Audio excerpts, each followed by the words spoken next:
I felt like it was the hard work that was put in. And I was like, wow, you can achieve things when you work really hard. No matter what's going on, if you keep your mindset on it and you put your mind focused on the goal. For me, I wasn't thinking, I want to be number one player in the year. Mm-hmm. I wanted to be the best Tiffany I could be. Mentally, physically, intellectually, I wanted the best version. And that happened to be AAA State Player of the Year. But I can't say, honestly, looking back, hey, I'm trying to be the number one girls player in the year. I want everybody to me. But no, it was get better, Tiffany. Every day, get better. Not just you get better, but make everybody on your court gets better every day. You're the point guard. You need to make sure everybody's coming up with you. It ain't all about you. And I got Rutland right here. You know Tony Rutland. Hey. Yeah, that's my man. And then I got Tyrod. Yes, I met him. Yeah, he's a great guy. Yeah, Tony and I got Tyrod Taylor. Tony Rutland and I met at the Virginia High School All-Star game down in Hampton. I tore my ACL. He's a great dude, man. Him and we got close. I'll put it that way. Tony is a great dude, man. He's a great dude. Love him. Really nice guy. That's my guy. Really nice guy. I talk to him. As a matter of fact, I'm working on a documentary with him. So like, look, look, it's crazy how it's a good segue, Tiff. See, it's like you need to get it in the media because it's a great segue. Tony was 1994 I would love to do that. I would love to get into it. I know you would. You would. So Tony was 1994 Gatorade Player of the Year. You were 1994 Player of the Year. Mm-hmm. You go to Virginia. He goes to Wake Forest. Uh-huh. You getting on campus. You going to Virginia, your dream school. You finally get there. You're finally working out with the team. You know the legacy of Dawn Staley. That was your girl. So, like, when you first get there, you're at Virginia. What were your initial thoughts, and what were your thoughts and your feelings when you first get to on campus? And the culture. And the culture of Virginia, of UVA. Because like I said, like I talked to you last week, Tiff, and I'm going to say this, like, not many people get a chance to walk around that campus. That's a public Ivy. That's a public Ivy school. You're there walking around that campus on a full scholarship, Larry, a full scholarship for free. FREE, the best four-letter word you can say. That's just the way I was raised. Four-letter word is free. You know what I mean? And a young black woman at UVA. A young African-American woman on that campus in the mid-'90s, Tiff. Mm-hmm. What was that feeling like going to that school, that prestigious academic school for free, girl? You there, and you just, I know you're overwhelmed. You're going from Monacan to UVA, a school that you, of course, obviously you loved and wanted to go to, but what was it like just walking on the campus, just like Larry said, just culturally, just being there, just not only from the sports aspect, but just from the cultural aspect of just being there on campus, walking around? Blessed. I felt blessed. I literally felt like I'm finally here. Take advantage of this the best that you can. I tried to get in with my professors to talk to them as much as I could because we were going to be getting far away. I was just trying to learn how to be away from home because it was only an hour away from home, but it's the first time I lived away from home. So just trying to, figure out, how to adjust to having you be every bit of your own time manager. The biggest thing that I had to adjust to was learning how to account for every moment of my day. Right. Because every moment of your day is that school's. They're paying for you to be there. So I had to figure out how to make sure it worked best and was the most efficient. So yes, all that was around me. Yes, it was the lawn is one of the most beautiful places you can ever walk. It's amazing down there. For sure. Gorgeous. For sure. The corner, all the legacies there. We had the midnight basketball started up. It was huge when we did the midnight basketball. It was like November, October. It was a night where you played at midnight to usher in the season. Midnight Madness. Yeah. I'd never done anything like that before in my life.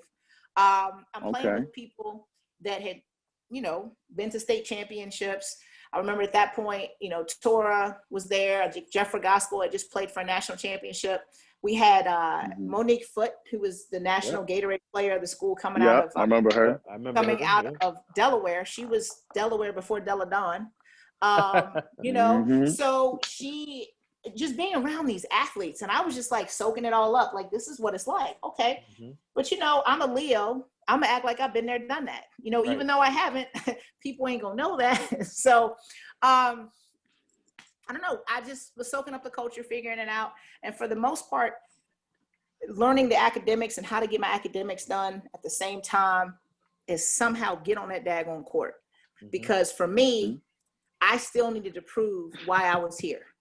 Because at that point, Debbie had seen me, like I said, twice. Right. And they came in late. I still had that chip on my shoulder. I wanted to prove, hey, this is why you got Tiffany Bower out of Richmond.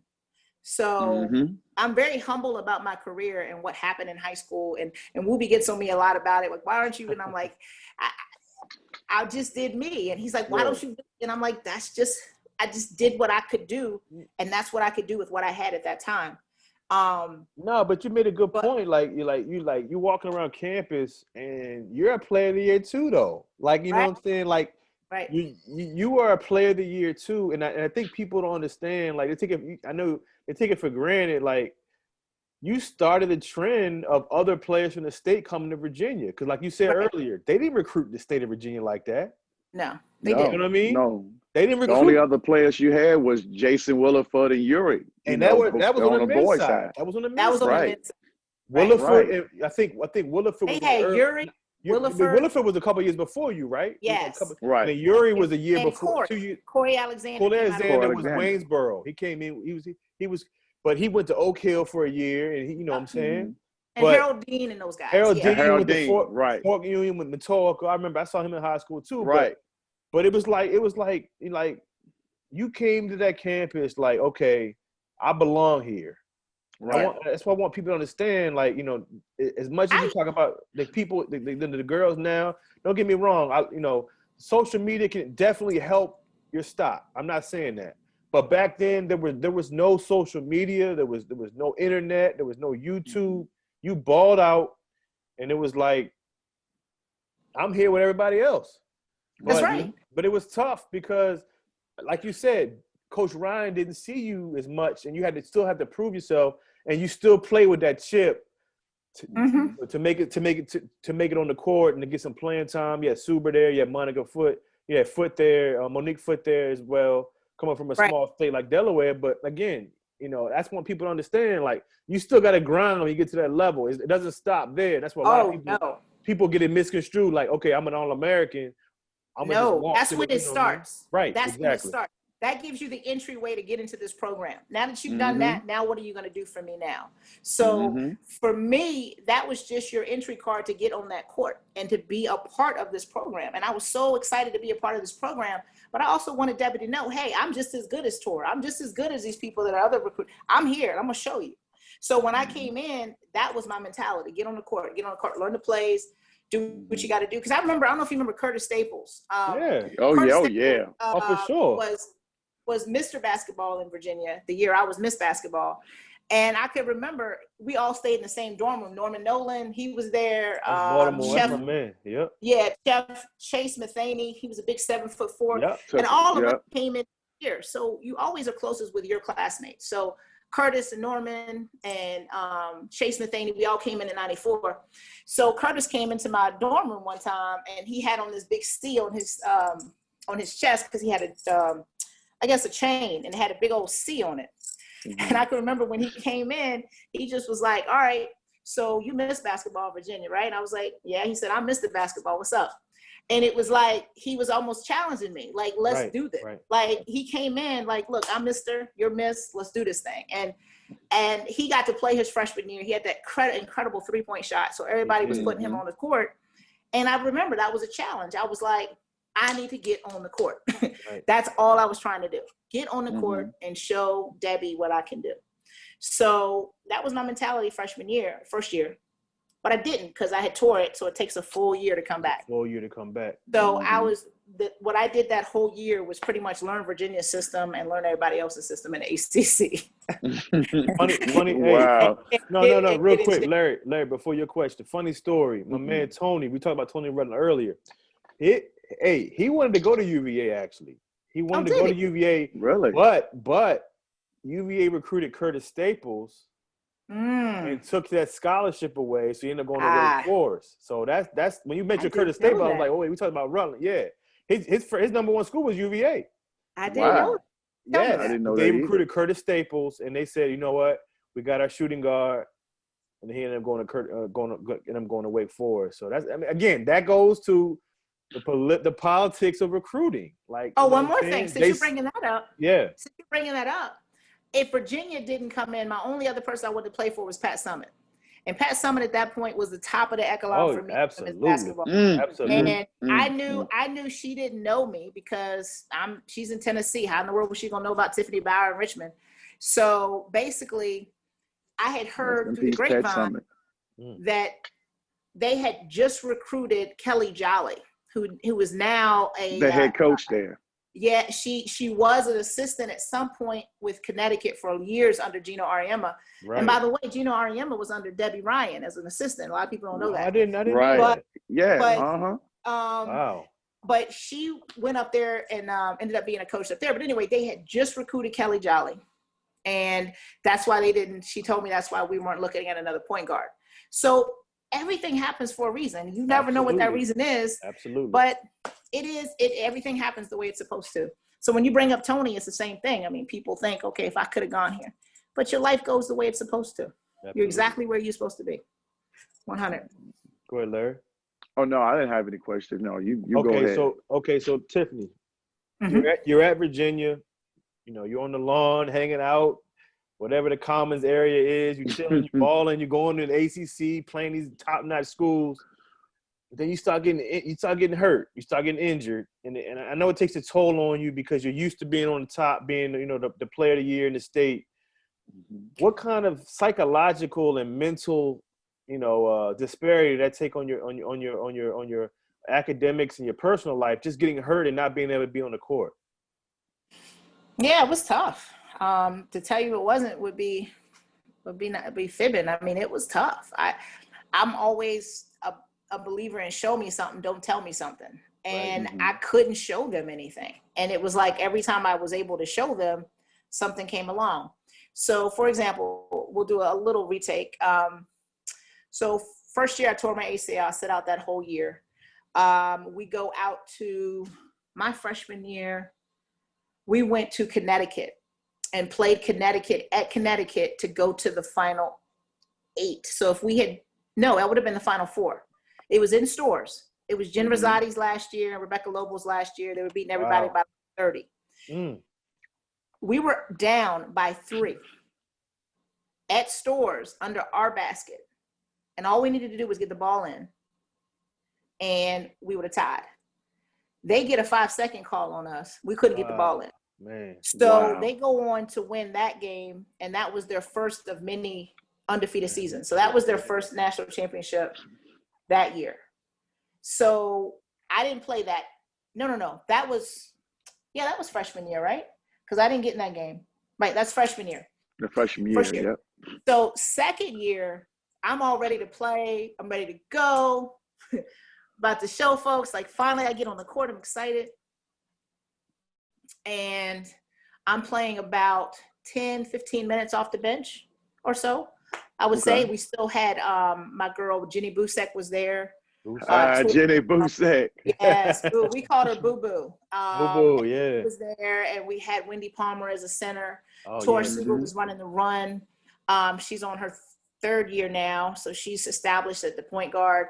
Then we had Monique Foote coming in at the 2 or 3 guard, and Jenny Busek was the 2. So they had an established kind of starting 5, and I was trying to get in where I fit in. So I was playing about 10, 15 minutes a game, but that Shamik was freshman year. So we are at home at U-Haul. Nobody beat us at U-Haul ever. At this point, now it's like 65-0 at U-Haul. Nobody had beat us. My first 2 years there. We're at U-Haul. We're playing Tennessee to go to the Final 4. They're down 6 at half. No, they're down 17 at half at U-Haul. I was told, Pat Summitt told her team that had Shamik on that squad as a freshman, if y'all can beat Virginia at U-Haul, you'll go ahead and win the national championship. Not only did they beat us by 6, they went on to win the next 3 straight national championships. Wow. Equal whole squad. Yes, and that all started right there at U-Haul. Now, I tell you that story to say that's my sophomore year, like second year. It's hard for me because y'all say sophomore, we say second year. So so it's my second year. And I'm thinking I'm finally gonna get on the court, and we lose to them to go to the Final Four. So we had come from 2 Final Eights. Mm-hmm. My third year, now everybody's ready to go. I'm completely healed up. It's time to shine. Okay. Busak's graduated. Whitney Palmer's graduated. It's Tor Suber's in her 4th year now. Mm-hmm. And now I'm a junior. It's time to start playing. Well, then they go recruit Renee Robinson as a okay. So they go recruit her out of California. From California, yep. I remember that. And so Renee comes in, the spark plug, loves to play a little defense. She reminded me of Wojo. I don't know if you remember Wojo. Yep. Yeah, from Duke. Wojo, But yeah, like Duke. that kind of spark plug kind of thing. She was like a little net. Yeah. So she comes in as a point guard, and now I'm ready to start. And they decided that they would start Renee because I think they always like to start a freshman because Debbie likes to have a freshman on the all freshman team. Mm-hmm, mm-hmm. So she starts, but I play all the minutes. So it was basically she would come in and start, and I would come and play like maybe 25 to 35 minutes, but Renee would get the start. So of course, at this point, psychologically, it's having its toll on me. I'm kind of like, okay, I'm checking every box. I'm coming to every drill. I'm coming in, defensive player of the year. I'm coming in preseason conditioning athlete of the year. Mm-hmm. Like I was doing everything I thought I could do to get on the court. And it was just politics started to play a role as I started to get further on into my collegiate career. And you could have Renee on here too. I mean, Renee and I still talk, and she'll tell you the same thing. She was like, why am I starting but going right to the, it just was something the whole time. So then I went from there to getting hurt my last 2 years. And then I finally that was it. That was kind of how it all finished up. But so psychologically it took its toll because I feel like I never really got the chance to really spread my wings at University of Virginia. It was always starting to spread and then starting to spread. And that's okay because I know I learned things that I needed to learn about life. Yep. Mm-hmm. But to answer your question that you asked 5 minutes ago, well, that's what it was. Psychologically getting to that place where I thought I was about to play and then getting knocked down. It was tough to get through, for sure. When you mentioned that, I remember when Jean used to coach the boys, Jean Atkins, and she used to always say to us, she said, always remember, if the head coach comes to recruit you, then that means a whole lot. That means that coach wants you. But if the assistant coach comes to you, but you don't see that head coach, don't go to that school. Right. She used to always tell our kids that. And she was telling the kids in middle school. And I didn't understand that then. I didn't understand it because we just knew that. But you are so right on about what you said and then see how it affected you. 100%. And it's funny you say that because, my mom was all about Virginia. I was all about Virginia. But a person that didn't want me to go to Virginia was Coach Atkins. Right. She said to me, don't go there. She's going to change your game. She doesn't really like the way you play, And I was just like, no, this is my dream. And I would say the same thing that you just said, Larry. You've got to figure out how you fit into what they got going on, not just present, but what are they going to do in the future? Right. And you got to go figure that out. And so when I talk to people that I coach and have coached in the past, I always say, when you pick your team that you're going to go play for, you need to pick that team as if you're not going to play one spick of basketball. Number one, you need to make sure that that's a program that whatever they have there going on academically, you can thrive in. You can thrive in that environment, culture of that school. And basketball is something that you do there, but you got to act as if that was taken away from you, would you be okay at that school? Okay. Not to mention, are they really after you? Do they really want you? Because people will show you who they really want. And like I said, Coach Ryan came twice and Sean Campbell was still pitching to her who I was. So that whole time I was there, I'm trying to prove. Whereas at other schools, I remember Wendy Larry and I forget who the assistant was. It was a black woman there. Green. Can't think of her Coach name. Green. Might have been, but they sat on my couch and they were like, "You need to come to ODU. I got some girl coming out of overseas. You two would be amazing. You would start your freshman year. With You in Penitentiary, Tiff? Yeah, they were like, and they said, like saying that, right? Yeah. I remember Hindsight. UR did the same thing. University of Richmond rolled out the red carpet to stay at UR. I met the president of the whole school. Wow. I met the head coach. I mean, they brought out the red carpet when I went to UR. And for me, I think Virginia knew. It's kind of like people want what they can't have, right? Right. So it's like that girl or that guy that you're chasing, and they know you chasing them. They're like, I can get her anytime. But if the one that don't call you back, don't answer your text messages, acts like you don't exist, that's the person you want. That's the one. And I look back, and Virginia knew they were my dream school. Right. They knew it. Yeah. I wasn't not letting people know that. Don and Magic Johnson, my two favorite players of all time, Don and Magic, period. Yep. And so looking back, it could have gone differently. But again, I feel like everything happens for a reason. And I think totally agree. And I wouldn't be who I am today had I not had those stripes and wounds that have happened to me throughout those years. So I wouldn't trade it. I wouldn't. All right. So before we go into what you're doing now and what you did after Virginia, I gotta mention 3 players, Tiff, from Monacan have been Player of the Year. Yourself, Jasmine Young, and Megan Walker, who was the #1 player in the country. She was a 5-star recruit. She ended up going to UConn. Now she plays for the New York Liberty. Oh, good for her. What are your thoughts, though, Tiff? 3 players from a school like Monacan. And we just talked about it a few minutes ago about how Monacan was not a hotbed for basketball. Not even basketball. But again, I go back to saying it. I don't mean to toot your own horn. I mean to toot your horn, I should say. But you started the trend, and now Jasmine Young comes, and she was back-to-back Metro Player of the Year. She ended up going to East Carolina. She's now coaching at Norfolk State, right?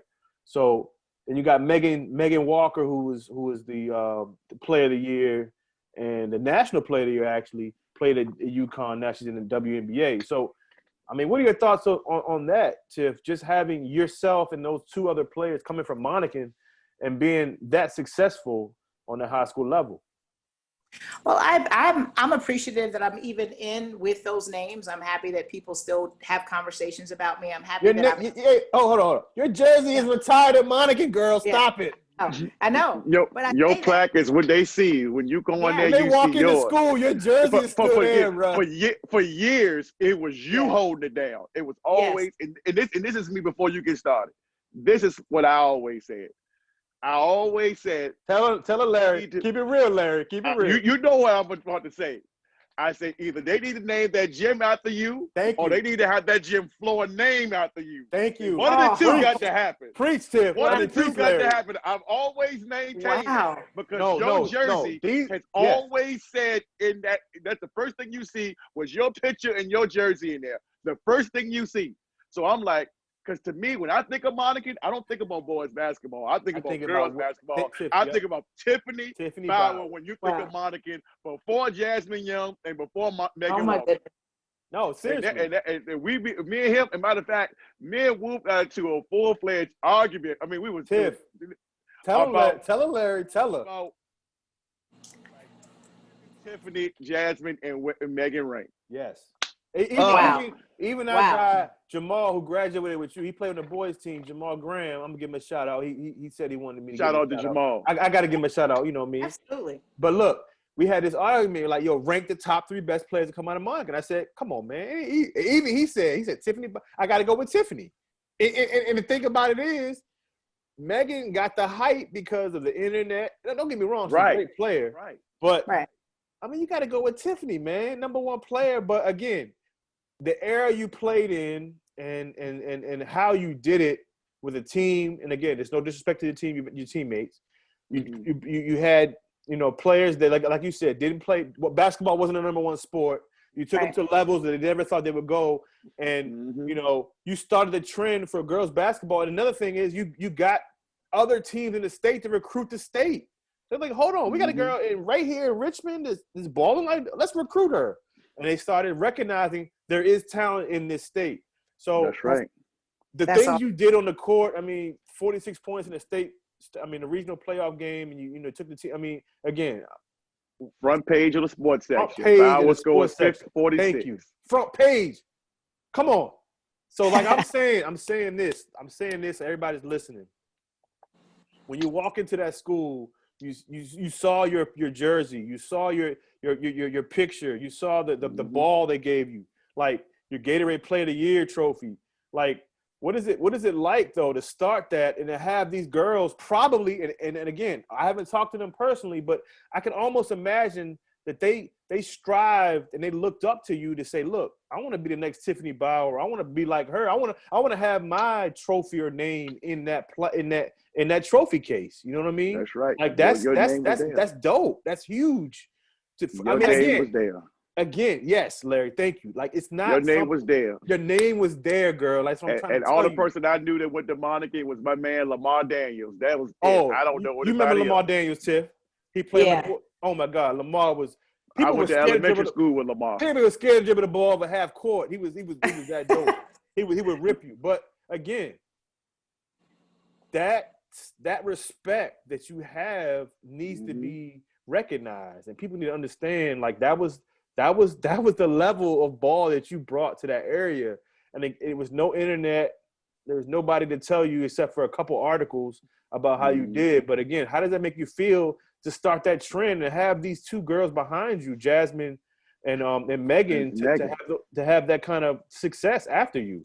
I mean, that's what it's all about. It's about leaving a legacy. It's about leaving some impact that will get other people to get on your shoulders and go farther than you ever did. Right. I mean, that's what you do as parents. That's what you do as coaches. That's what you do as teachers. That's what you do as mentors. So me looking back at that, I'm just blessed that I would even be in that category to say, hey, you're the one that opened the door to bring all these other women come through that door, getting through it and going to do everything they want to do. That's what it's about. That's why you're here. You're here to see how many people you can impact. It ain't all, it's not about me. And I appreciate all of that. And I'm like, God, that makes my heart smile that you all still think of me as being the best, or if not the best, to come through Monacan. But what warms my heart even more is that now people are coming to Monacan to see, what do y'all got there? Who's coming out? You know, who y'all got coming in JV? Like, it's now a pipeline for college coaches to come to Monacan. And that is what we had, that rubber floor back in the day. Yeah. You remember the big rubber floor that you could burn knees on? We had 7-8 people on the team. We were all trying to do our best, trying to get them to come from softball or wherever. Come on in here and do this. Yeah. So now you got kids that want to go to Monacan to play because now there's a culture of winning there. That is huge. That makes my heart so warm. And the fact that if this girl that became the Gatorade National Player of the Year, this girl down there that's Jasmine Young, that's doing stuff down in Norfolk State, she's impacting other lives. So it's, you know, it's who you impact. And then that change just goes from generation to generation. So like I said, I'm humbled and honored that you all believe that of me, but I'm even more happy that these women are taking that and just running further, because that's what it's all about. To take from a Gatorade Virginia Player of the Year to now you got one that was a National Player of the Year. Come on now, let's do it. Let's have another one to come out, be the Gatorade National. That's right. Let's have another one come out. Let's have about 2, you know? Like, that's what I want. Like, I want Monacan to be that hotbed, because Duke wasn't Duke before Coach K got there. Absolutely. You know? Absolutely. The guy that was up there at Gonzaga, Mark Few. Gonzaga was not Gonzaga. Oh, that's a good point. That's a great one. That's a good one. That's a good one. So my point is, if Larry, you know, Starr is up there doing that, and I was the first player, and now he's the coach that's changed the culture, that now people are, hey, I'm going to Monacan District. I want to go play at Monacan next year. Let me get to Monacan. What? That's not unheard of 30 years ago. Right, for sure. So that makes me excited. It makes me like proud to be a Chief. I mean, that's what it's all about, y'all. It's about that next generation striving and getting further than you got. And that's what it's about. 100%. And it's crazy, Tiff, because Woo told me earlier, and I had to remember when he said this. When Jasmine Young came out in 2004, you know who the 2 players that was in front of her? That reason probably why she didn't get Gatorade State Player of the Year? Who? Christy Tolliver and Monica Wright. Wow. Yep. Wow. That was why she didn't get Player of the Year in the state. Because those 2 girls, because Forest Park, Monica Wright was at Forest Park, And she Okay. won a state Tolliver that was year. from Harrisonburg. Yeah. Yep. I Yep. remember that. Yep. And And then it's funny. Monica, of course, went on to UVA. Yes, she did. Monica Monica Wright. Wright got her. Yep. She did an amazing job I never got a chance to meet her. I wish I had, but yeah, I think I went down and saw one of those games, and Coach Starr will have to tell you which one I actually came to, but it might have been when Jasmine Young was there. Yeah, you And did. they were in the States, and I had heard about it. And for me, it was big news because it's the first time they had been back in States since I was there. Mm-hmm. And so I was like excited, and I think they were playing at Cosby or some new high school. And Coach Starr actually let me go and address the team. So that was good. That felt good to go back and talk to That's to crazy. us. That's dope. That's dope. Yeah. Yeah, we're trying to get Jasmine on, but she's doing a lot of recruiting and everything right now. So she's looking to come on with us as well. So that would be awesome. Yeah. And she said she knows about you, Of course. so Of course. I mean, like I said, a legend. Like I said, I'm This just like is a great. little kid right now. I mean, for real, this is great. Tiff, Because we flat out like, man, Tiff, we you don't always understand, say, Chesterfield, like, look, Tiff, Jasmine, Megan, hey man, look, Tiff, man, Tiff, the man, you best. know. It ain't no question. We be out there about? like, man, you crazy, Yeah. man? What you talking about, man? Exactly. It gets heated. It gets heated, but it's a good argument. Like, because Yeah, we love that. Don't get me I wrong. love it. I love me some it. vet. I I love love me some because- Chevette Waller. Oh, Yep. Chevette And she- Waller was and- dope. Right. But she and ain't no she Tiff know Bauer, I do. though. She ain't no Tiff Bauer. Look, disrespect. that's my baby there. No. Shout out to Chevette Waller. I want to tell her hello. Love her. Chevette. Oh, Look, Chevette Waller was a thing. beast. Shout out to Chevette Waller could ball. Waller. Chevette, listen, if we get her on the show, man, I would say the same thing. You were a great player. But let me tell you something. Ain't no Tiff Bauer. I'm sorry. You might be the best, second best Dominion District player. But I'm just saying, like, the air again. I hate to compare eras because it's not fair to people who played in the era they played in. Right. But the era you played in was just you only took 2 teams to the state. It wasn't 8 teams or whatever teams go now. Right. 16 now. Yeah, it's like so many teams to go now. And I mean, again, there was so much talent on your team. Now, I mean, you got to think. Well, Larry, help me out. When Megan played at Monacan, she had what, 4 Division I players on her team or 3? Yeah, she had Jaden. Jaden went to New York. Ryder. Okay. You had 3. I mean, you had 3 or 4 Division I players. Parson girl, Alex Parson. She went to Richmond. She went to Richmond. And then Jasmine Norman ended up going to Christopher Newport. I mean, you got college. I mean, okay, again, that's college level. Thank you. So it's difficult. Right. And Jasmine played with a couple of good players too. So I'm just saying, and I'm gonna leave it at that. I know we got to move on to the next segment, but I'm just saying, Tiffany Bower. She had a lot more help than you did. Thank you. All right, Tiff. So look, your college career is plagued by injuries. I know you're disappointed, but you're still at Virginia. You graduate from Virginia. You move on. So what happens after UVA? What are your thoughts? Are you thinking about coaching? Are you thinking about just going into the workforce? What are your thoughts at that point once you figure out, okay, basketball is not going to be in my future? What am I going to do next? What are your thoughts at that point? Well, I'd stayed longer because I was so hurt that the NCAA ended up granting a medical hardship year. So though I redshirted my freshman year, I tore my second Achilles within 10 months of tearing the first one. Wow, I didn't know that. So I tore both Achilles. One was on the eve of going to play Stanford, tore that one, and then rehabbed that one, came back on the 3rd day of practice for my 4th year and tore the other one. So they ended up giving me a medical hardship year. So technically, of the 6 years that they gave me to play, I probably played 2.5.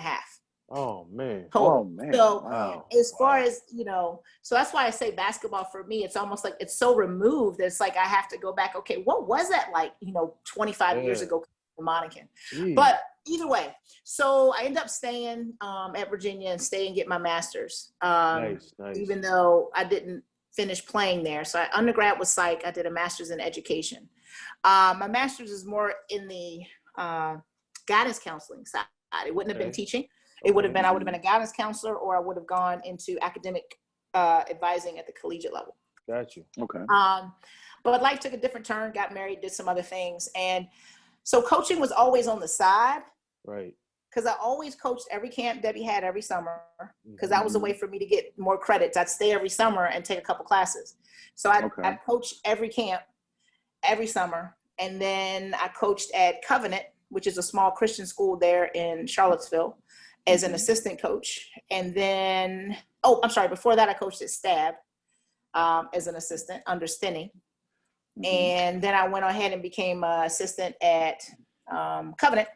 And then a couple years later, came back as a head coach at Covenant. And we were in Richmond quite a bit. I don't know if y'all remember Kathy Thomas or Kathy, what was her last name? Gosh, she was over at, not Collegiate, St. Gertrude. St. Gertrude. Okay. She was the AD over there. And we were in that district that played St. Gertrude, Trinity, Episcopal, all of them. So we were always in Larry knows all about that. all of them. So she was trying to get me to come and coach at St. Gertrude. But anyway, I was in Charlottesville, so that went. So long story short, I did some coaching there. Then life happened, and I went off and did some other things. And I'll put it to you this way: coaching has always been my heart. It's been my passion. Okay. But I just haven't gotten back into it since 2010. I guess the last coaching stint I had, if y'all know of Trinity College, which is in DC. It's a small D3 school right across from Catholic school in Northwest. I coached there in 2008. Okay. And I was the assistant coach. The head coach was actually the AD and the head coach. And she said, I don't want to wear both hats. I just want to be an AD. I don't want to wear the other hat of a coach. I want to leave this in your hands. You can be the head coach. And I was like, great. I'd love to be the head coach. Some things I want to try. We got to, get our tunnel back from Baltimore and get the coaching relationships back, because we had to kind of start from ground up, change the culture. We talk about culture a lot. I need to change the culture there. So she granted me the job, and she said, hey, this is what you'll make, 60, 70. I said, okay, I can do that in DC. And then they had budget cuts. It's right before Obama was elected. I can remember they came back and told me, hey, we can give you a stipend. I said, a stipend? They were like, yeah, I'll give you a stipend. I was like, well, how much is the stipend? You don't even want me to mention it. And I said, you want me to do that for the whole year and get another job and be up and back from Baltimore to reestablish coaching relationships, yada, yada? No, thank you. So my last coaching stint was in 2008. And it's always been a part of me. It's always been something I love. But I haven't really gotten back into it. Now, I'm in Harrisonburg. I'm here at a resort called Massanutten. You may have heard of it. I'm sure y'all may have come out here. Beautiful vacation spot. Yes, we have. It's right by JMU. And now I help people get vacations. I get people to spend time with their families. I've been here for about 7 years now total. Started as a rep, became a closing officer. Then I became a manager, and now I'm the only Black female manager at the resort. And I've been here about, like I said, going on 7 years. Have a team of people that go out and help people spend time with each other, and I love it. So I'm passionate about it. But I was telling Wooby about some other stuff. I said, Woob, I've always been passionate about talking about sports too. And I was asking him, how did he get into it? But hey, that's kind of what I've been doing. So the last 6-7 years, that's what I've been doing. I've been out here in the mountains, helping people spend time with family and your knowledge for sports is still there. So I mean, you definitely have a future in sports, and again, me and Larry, like I said, we just actually getting started on this podcast. You're our third guest, and yay! You have a lot of opportunity to get into it. You have connections. I know you say you have a lot of coaches you still know, a lot of former players, and if you ever want to hop on with us, you're always welcome to. You're always welcome. You was at the top of the list. Top of the list. I tell you what. Yeah, go ahead. Yes. Go ahead. Oh, I was just going to say, I don't tempt me with a good time, because I will absolutely call, or if you ever call me and said, hey, we're thinking about doing this with such and such, I'd hop on for sure. Oh, Absolutely. as soon as all the games kick back in, me and Larry gonna hop on it. We just been like kind of like stagnant right now with the COVID, but Absolutely. we could definitely gonna be. Larry will tell you we ready to roll. We ready to I roll. love Yeah, we got a list because Got a I said list loaded, I and had again with your connections, Tim, you can probably get some guests too. So it's ready. Oh, It's ready. 100. Yes, and see a absolutely. lot of the problem is with the Richmond area, a lot of guys don't follow the girls game well, and for me, I always have. Oh, for So that was sure. Oh, always my passion because at the top of my list, I had you, I had Jasmine, and I had Chevette. And okay. you know how guarded Chevette is. So I told Oh, I said, absolutely. Chevette, I said, I'll do anything for you. I said, it's not going to be like that. I said, but this is something that, you know, they said, man, you know all this stuff. I said, man, you know how I know. I Yeah, don't even have to Larry. read a I book on call the stuff. what I say to Tiffany. I said Larry's the almanac. He's the almanac of Richmond sports, man. He He did say knows. that. And He and did. and, and He did. I Larry just knows it love all. this because I was like, man, I said, because I remember when my son was playing, my son played at Trinity. And I remember he was playing JV there, and I was very close with one of Chevette's players, which was Ruth Ann Duarte. She went to Hartford and played under Jen Rosati. Okay, And nice. I remember Ruthie came to the game, and I said, Ruthie, you got to tell me, what you see out there with my son. Oh, she gave it to me raw. Malik got to do this. You got to do this. You got to do this. You got to do this. You got to do Right. this. And she was right. And she said, to play this collegiate level, this is what you got to do. And Absolutely. so one of these guys came over and was like, I said, man, do you know who this is? He said, nah, I don't know who this is. I'm like, what? I mean, she was the state player of the year. Mm-hmm. You know what I'm saying? Richmond Metro, I don't follow the girls' game that well. Wait a minute. Not you, Mr. Guru. And, it was this white Right. guy. He was just thought he knew everything. And I'm Right. like, this is Ruth Ann Duarte, from LC Bird. Oh, I don't really know much. I follow the guys' game. Right. But wait a minute. If you know basketball, you know basketball. It doesn't matter if it's men or women. That's just me, right? Right. But that just Right. let me know that I said I can't even have a conversation with you because if I start talking about this, that, and the third, then I know that you're not gonna really be interested in it unless it's somebody that you know. So Right. for me, Right. the women's game, the girls' game, I'm all on it, no matter what it is. But for me, I've always had that passion for the girls. That's why I said we gotta find Tiffany Bower, man. We gotta get Tiffany. I was We gotta get Jasmine Young. I was on a hunt. I was on a hunt to get her on, man.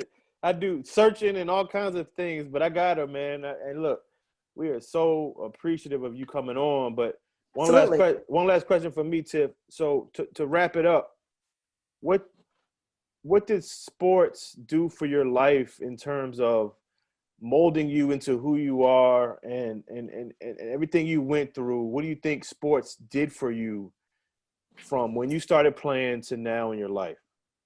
So many things. I can't even put it into everything. It did everything. Winning and losing. I think you don't know how to win until you lose. Right. You have to learn how to lose to be able to win. And I think that's one of the things that's kind of tough with this new generation is we're pushing so much participation and we're pushing so much everybody's a winner when kids need to learn how to lose so they can know how to win. Preach. If you're always winning, then all of a sudden when something sets you back and it's a little thing, all of a sudden it's a huge thing. And it really is a little thing. Right. And so for me, having those beautiful highs and those highs of 48 points and the, triple overtime, yada, yada. But then tearing your daggone Achilles the night before going to play Stanford, and then coming back. I mean, it just was so many highs and lows, but it all said, Tiffany, you can do this. Like everything that's been put in my life, I've been able to overcome because I always can look back at some point in my life where it looked like it was rough. How was you going to ever get over that? Right. Mm-hmm. And you found a way to overcome it. And some of my friends even tell me to this day, sometimes I'll do things the hard way just to prove I can get back to the top. Right. And I don't know, that might be a subconscious thing I do, but I don't know. But basketball and sports in general has taught me how to, no matter what, if there's a will, there's a way. Not to mention how your behavior impacts not just you, but so many other people that are counting on you. I mean, right. The accountability factor. Right. What you do affects the person beside you. Sure. We need you to be your best so that we can be our best. Like you need to bring your game so that we can all have our best game. So it's all those things: accountability, discipline, respect, hard work. Should I go on? I mean, basketball has done so much for me. Team sports, so much for me. And luckily, I've been able to actually try to impact other people and use that game to get them ready for their life, because that's all sports is. It's a way to deal with life and get ready for life. So it's definitely done that for me, because I've definitely had some highs and lows, but I always find a way to come back out on top, because I know no matter what, down 20, down 30, press, whatever, there's a way. Figure it out. It's definitely a microcosm of life. And like my man Allen Iverson said, you get knocked down, you get back up, and you keep it rolling, you keep it moving. You know what I'm saying? Keep it moving. Yeah. Absolutely. I listen to a lot of motivation. One of the things Les Brown always talks about is, if you fall, make sure you fall on your back so you can see getting back up. Yep. So you can look up to get up. So, all that falling down, it just helps you get back up, and it gives you stripes. I always say your stripes are like the stripes on a military's jacket. A person that has, those stripes of being a general or whatever, he's had to go through something to get there. And so I always use that as a way to, hey, it's getting me to the next level, the next part of who I'm going to be. So basketball's played a huge, huge, huge hand in that. And like I tell people, when you did fall, Tiff, you fell at UVA, one of the best institutions in the country. So you fell there and got back up and persevered from that, graduated, got your master's. That's so dope. I'm so proud of you as a friend. Like, not even on this interview, man. I've been knowing you since '93. And again, we lost touch, but we got back. And I've always been a fan of yours, not just a friend. I appreciate you coming on. And this is like Larry said, man, we're like fans, like just talking to an idol, you know what I mean? So shout out to Chevette Waller for helping us make this possible too. Yes. Shout out to Chevette Waller. Yes, Chevette Waller hooked us up with this. Big shout out to her. I love Chevette. Please tell her I said hello, and I love her. Sure. I miss her. The family, the twin boys, like I love the Waller family in general. Yes, but I felt the same way about you. Always buddy, but always good people. Man. Good people. And now I'm looking at your face, Larry. I do remember meeting you. I didn't know what your name was because I'm horrible with names. But now that you placed me in that situation, absolutely. So, guys, thank you so much for having me on here. And I wish you guys so much love and so much, go get it. Yes. Go get it. We're bringing you back, Tiff. You were a great interview. And just for me, before I let you go, I was so caught up in I didn't know. Normally, I can kind of just roll them off. I have a list of questions. I thought, but this time I said, I'm going to let Wooey leave this. I just want to hear your stories. I didn't want to say nothing. Yeah. Because your stories was just so, oh my God. I was just I didn't want this to end. And I know we got to go, but you did an excellent job. And man, I tell you, we got to have you back. And I think you'll make an excellent coach for someone. Yes. Oh man. I appreciate it. I don't know who's listening, but Tiffany Bower is available. Everybody gonna be listening in a minute because we want to put this on all the social media outlets we have. And again, we've been trying this for a long time since Larry, April. We had a list of people, and Tiffany was on the top of the list to get on this show. So, well, Tiff, again, we appreciate you, and again, we're gonna contact you. Get you back on, get some insight on when the games start. And remain in contact. Yes, definitely remain in contact. And we're going to definitely get you back on. We have some things going on down the line. Again, we appreciate you. We love you, girl. We love what you're doing now. We love your impact on the state of Virginia sports. We love you, man. We appreciate you coming on for sure. Well, thanks so much. And I appreciate you having me. Y'all stay safe, stay blessed, and hopefully we'll talk real soon. Yes, appreciate you. All right. Thank you, Tiff. All right, no problems. Y'all have a good night. All right, thanks. All right, you too. Good night. That's Tiffany Bower, 1994 Gatorade Player of the Year. Come on, man. We did it right here with the best player in arguably, I should say, in the state of Virginia, in the Richmond area with Tiffany Bower, man. The stories, man, were just unbelievable, bro. Come on, man. Again, she made a good point though, and I want people to understand this. She could have went hindsight 2020. She could have played with Tisha Penacharo at Old Dominion. She could have played at Richmond. They gave her everything they said they were gonna give her, but she went to Virginia. She got hurt. It didn't work out, but she still made it through and did the next phase of her life. But I mean, hey, you know, she still did her thing in high school and took Monica to heights they never saw before. And it's crazy. As I'm looking at this list right now, and it's back from 93 to 2000. Yeah. And 3 of these players went to UVA. Who was that? 93, Mandy Saunders, Meadowbrook. Tiffany Bower, 94. This is Richmond Times Dispatch Metro Player of the Year. I saw that. 95, 96, Katie Tracy. 97, Natasha Stocks, Henrico. Yep. 98, Chantrese Smith, L.C. Bird. Yep. 99, Natasha Stocks, Henrico. Yep. And 2000, Miss Anna Prillerman, Midlothian, which is now the AD at Trinity Episcopal. And all of them were good players. Katie Tracy actually was a two-sport athlete. She played soccer. She was a Midlothian, then James River played soccer and basketball at Virginia. Anna Prillerman won a state championship at Midlothian. So, I mean, listen, and again, people look down on the women's game, like, but if you ever saw Tiffany and Megan Walker play and Jasmine Young play, so right, the Monica thing, and Starks, let me tell you something. Hold on. First of all, you got up on that. You got up on that. First of all, I'm a huge fan of Natasha Starks. I told, again, a friend of the program, Jamal Graham, gets a lot of props on this show. Jamal Graham, I told him to come check out Natasha Starks because they played Monica at the Siegel Center one night, and this girl was amazing. I kept telling him, you got to check this girl out, Natasha Starks out. So hopefully we can get her on later on down the line too. But yeah, the girls' game was so dope. Like between that time frame, Anna Prillerman was a great role player. Katie Tracy, two-sport athlete. But Starks was she was my girl. Like she could ball. And we're gonna try to get my man Rutland on next. He already agreed to it. We just gotta find the right time to get him on. And now that I know that they cool, man, that interview gonna be seamless. Bro. We might have to bring them on. You know, on together. You know what I'm saying? So they look here. You know, to tell his story. You know, like I say, you know, I know what he has to say. Oh man, and just to have all of us on there. And I didn't realize they were that cool. I know they met at the All-Star game. And again, like I said, Rutland will tell you this story about his number one choice was UVA, bro. UVA was his number one choice, and they recruited. They ended up signing Curtis Staples. So that's when Rutland ended up going to Wake Forest. Had a decent career, had a great career actually at Wake Forest with Tim Duncan. But Randolph Childress. He played with Randolph Childress and Tim Duncan and all those great guys. So of course, he played with Allen Iverson in high school. So we're gonna try to get him on next. But right now we on episode 3. We want to thank Tiffany Kerley now, Tiffany Bower, formerly Tiffany Bower from Monica High, UVA. She coached.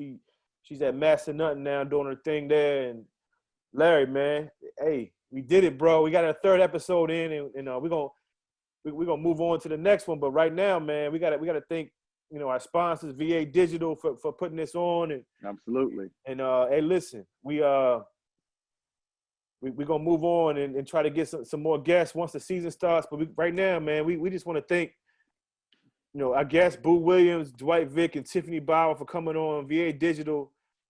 And Larry, man, it was a great interview, man, with Tiffany for sure. Yes, man. Like I said, this is raw for us. Like I said, every every time we do this, we just get better and better. Yeah. And like I said, it for me, it's crazy for how people think that, and I know how you feel about it, that we look at these people that we watch play basketball, man, and it's like they're just regular people. But for us, and especially for me, I'm like, man, I used to read about these people in the paper. I go see them play, and to actually hear them tell their stories. Yes. Oh man, like I said, I can't wait to the next one. Oh man, I can't wait. Tony Rutland, whoever you want to come on, come on. Like I said, you know how to get in touch with us. Yeah, get in touch with us, man. We got, like I said, VA Digital sponsored it. We're gonna do our best to put our next episode a little sooner than the last one. But right now we want everybody to tune in. Ballin in VA, sponsored by VA Digital. My man Larry Merritt, my man, I call you the almanac, bro. You the almanac, you know what I'm saying? of Virginia sports, man. I appreciate saying that, man. My man, listen, bro. I know we talking about Tiffany Bower being a legend. My man Larry, man, he know everybody in the state, bro.